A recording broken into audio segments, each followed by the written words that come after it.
Août 1939, l'Europe est au bord de la guerre. Les Allemands ont lancé un ultimatum à la Pologne qui a reçu le soutien inconditionnel des Franco-Britanniques. La guerre est inévitable.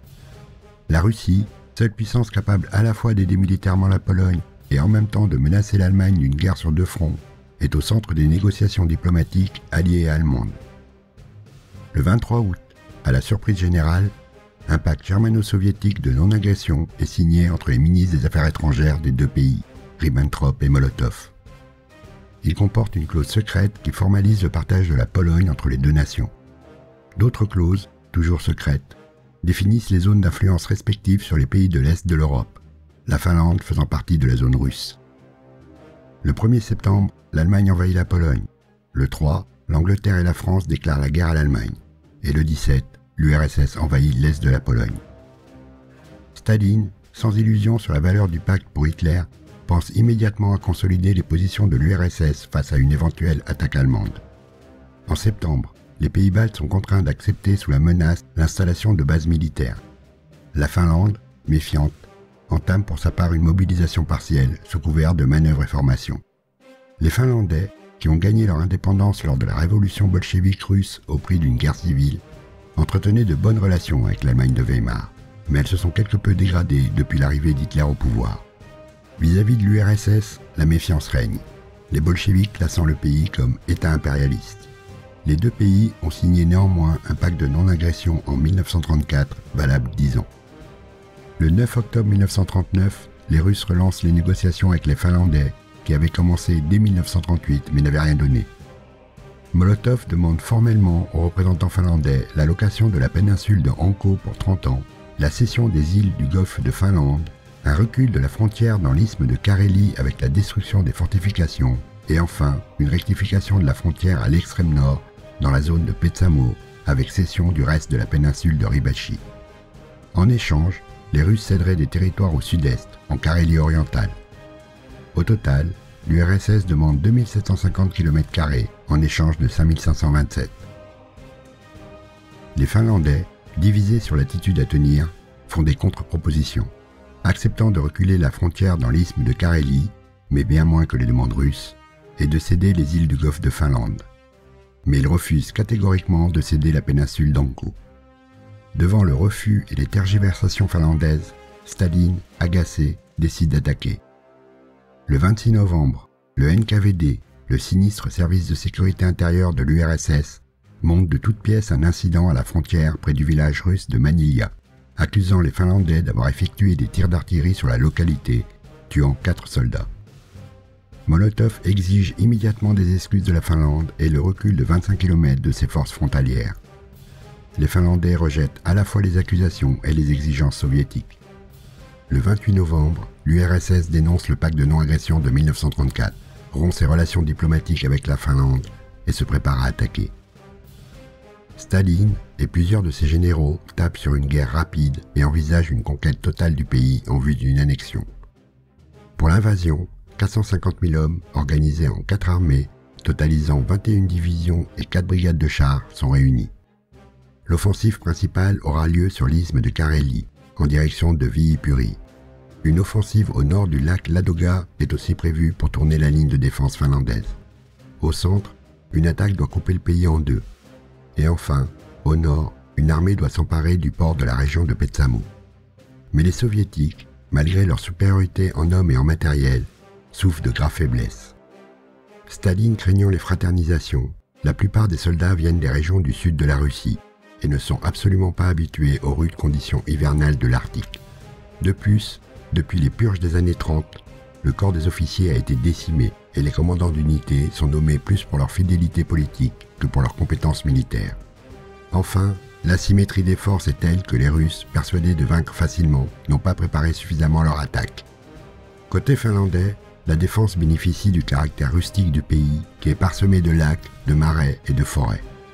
En dehors de l'isthme de Carélie, la frontière au nord du lac Ladoga ne possède que quelques voies d'invasion sur de rares routes à peine praticables.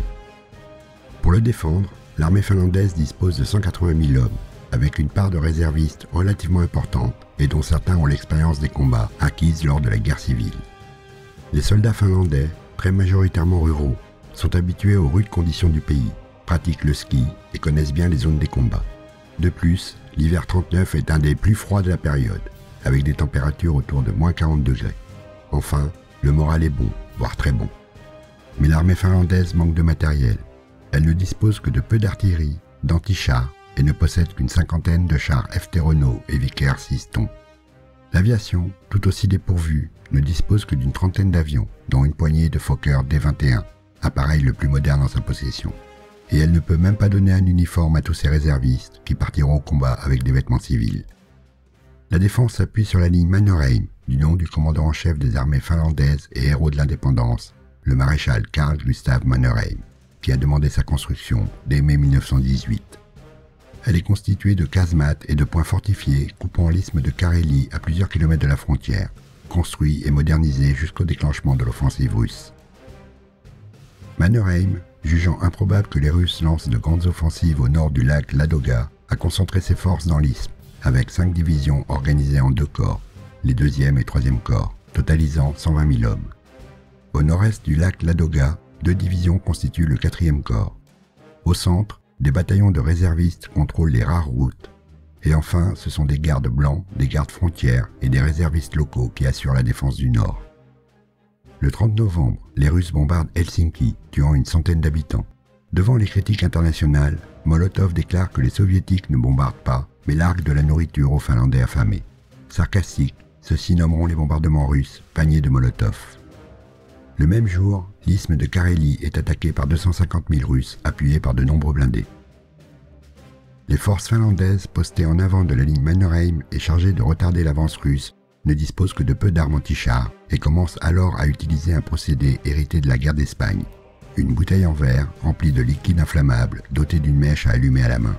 Suite aux déclarations de Molotov qui réfutaient les bombardements, les soldats les baptiseront par dérision « cocktail Molotov ». Les troupes de couverture reculent lentement devant les Russes et le 6 décembre, ils atteignent la ligne principale de défense finlandaise. Le général russe, Meretskov, décide alors de faire porter l'effort sur le saillant de Taipale et la 49e division soviétique lance l'assaut. Après une intense préparation d'artillerie, les fantassins russes passent à l'attaque à travers la rivière gelée et prennent pied sur l'autre rive. Mais la défense finlandaise est féroce et l'artillerie, malgré le peu de munitions en sa possession, fait de nombreuses victimes chez les assaillants. Le 8 décembre, même si les Russes ont progressé, ils sont finalement arrêtés et cantonnés dans leur tête de pont. Le 15 décembre, les Soviétiques se lancent à nouveau à l'attaque avec le renfort de la 150e division d'infanterie et l'appui d'une cinquantaine de chars. Mais les Finlandais résistent. C'est un échec et les Russes perdent une vingtaine de chars et plusieurs centaines d'hommes. Pendant plusieurs jours, les attaques frontales vont se succéder sur les positions finlandaises sans succès et les pertes russes ne font que s'alourdir. Les Soviétiques décident alors d'élargir la zone d'attaque et le 25 décembre, pendant que la 142e division et la 150e lancent des attaques de diversion, la 4e division d'infanterie traverse le canal de Suvanto et attaque dans la zone de Kelja. Elle parvient, au prix de pertes sensibles, à créer 3 têtes de pont sur la rive opposée. Mais avant que les Russes n'aient pu les renforcer, les Finlandais contre-attaquent et finissent par les chasser sur la rive sud le 26 décembre. En même temps que les opérations en Carélie, les Soviétiques attaquent au nord et à l'est du lac Ladoga. Le commandement finlandais en a confié la défense au 4e corps, composé de 2 divisions et de régiments autonomes de chasseurs. Si le long de la rivière Kolaha, où les Finlandais s'attendaient à une attaque, les Russes n'arrivent pas à passer, bloqués par la 12e division, ils surprennent leur adversaire un peu plus au nord. La 139e division soviétique, soutenue par une cinquantaine de chars, principalement des T-26, progresse au nord de Suojärvi, sur des itinéraires réputés impraticables l'hiver, et se dirige vers les lacs de Hirvajärvi et Tolvajärvi, qu'elle atteint le 7 décembre, menaçant de tourner les positions de la 12e division finlandaise. Le 6 décembre, le maréchal Mannerheim confie au colonel Paavo Talvela le commandement d'une force chargée de défendre le secteur d'Ilomantsi et Tolvajärvi, et d'enrayer la menace sur le 4e corps. Le 16e régiment du lieutenant-colonel Pajari est envoyé pour contenir l'avance russe vers Tolvajärvi. Le 10 et 11 décembre, ces troupes, qui ont intégré les bataillons du secteur, résistent aux attaques soviétiques. Pajari, jugeant la situation stabilisée, décide de lancer une contre-attaque le lendemain. Au matin du 12, les Finlandais se lancent à l'assaut. Au nord, ils tombent sur une attaque en cours des Soviétiques et après des combats confus, sont contraints de reculer. Mais ils ont empêché l'offensive russe dans ce secteur de se développer et empêche l'unité d'intervenir sur les autres fronts.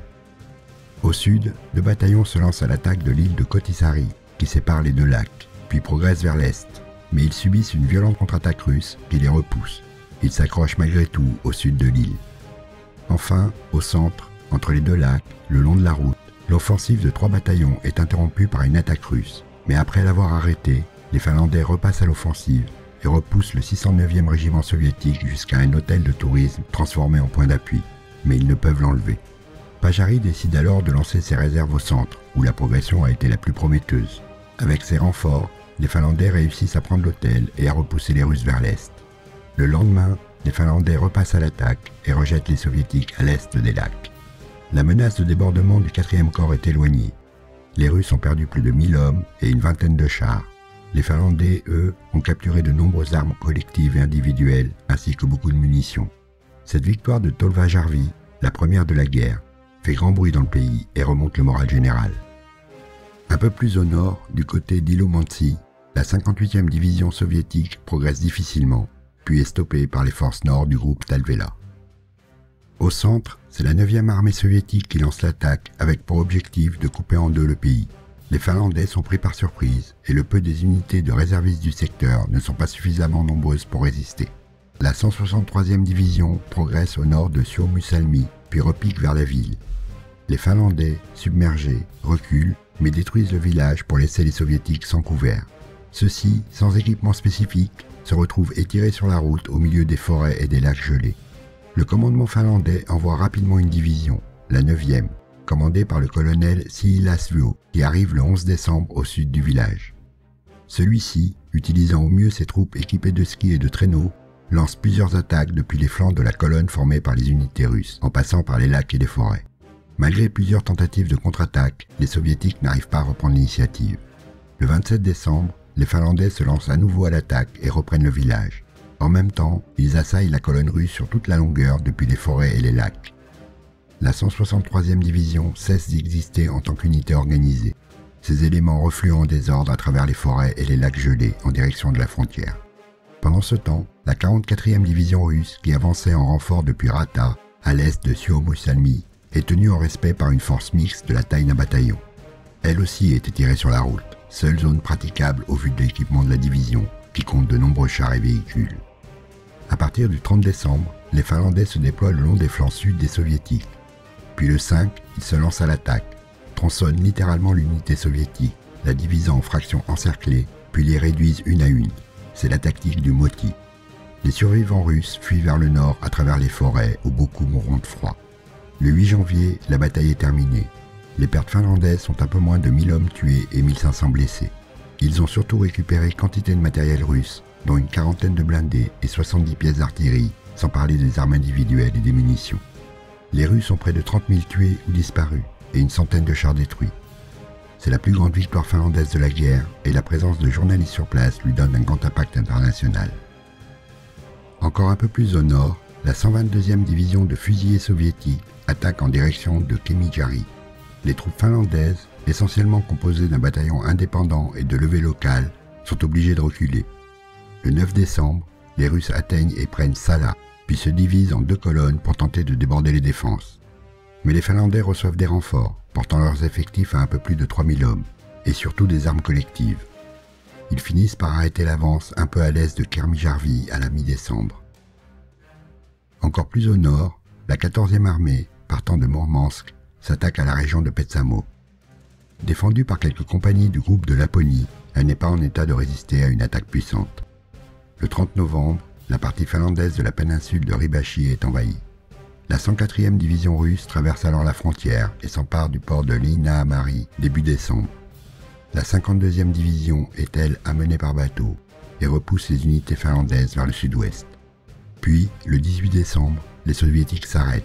Craignant un débarquement franco-britannique, le commandement soviétique préfère garder ses troupes non loin de Mourmansk. Les Finlandais ne disposant, même après avoir reçu quelques renforts, que d'1 millier d'hommes sous le commandement du capitaine Antti Pennanen, ne peuvent qu'opérer des actions de guérilla et de raids sur les arrières ennemis. Pour finir avec les attaques soviétiques initiales, les Russes ont lancé, au début de la guerre, des opérations aéronavales dans la Baltique. Le 1er décembre, au sud de Hanko, le croiseur Kirov et 2 destroyers d'escorte venus défier le port sont pris à partie par l'artillerie côtière finlandaise, en partie héritée de l'époque tsariste. Après seulement quelques minutes, le croiseur est endommagé, accuse la perte d'une quinzaine de marins et se replie. Début décembre, des accrochages entre petites unités navales sans grandes conséquences ont lieu. Enfin, plusieurs bombardements sur les ports finlandais ne font que peu de victimes, et la DCA des navires côtiers finlandais aide à la défense des ports. À la fin décembre, la mer Baltique a gelé, arrêtant pratiquement les opérations. Les Finlandais se bornant à essayer de protéger les navires marchands que les Russes tentent d'intercepter, tout en minant les voies d'accès maritimes. Mais seuls 5 navires marchands seront finalement coulés. À la mi-janvier, le bilan militaire de la guerre côté soviétique est médiocre. Ils piétinent partout et ont même subi plusieurs graves revers. Et la situation internationale va mettre la Finlande au centre des préoccupations de toute l'Europe.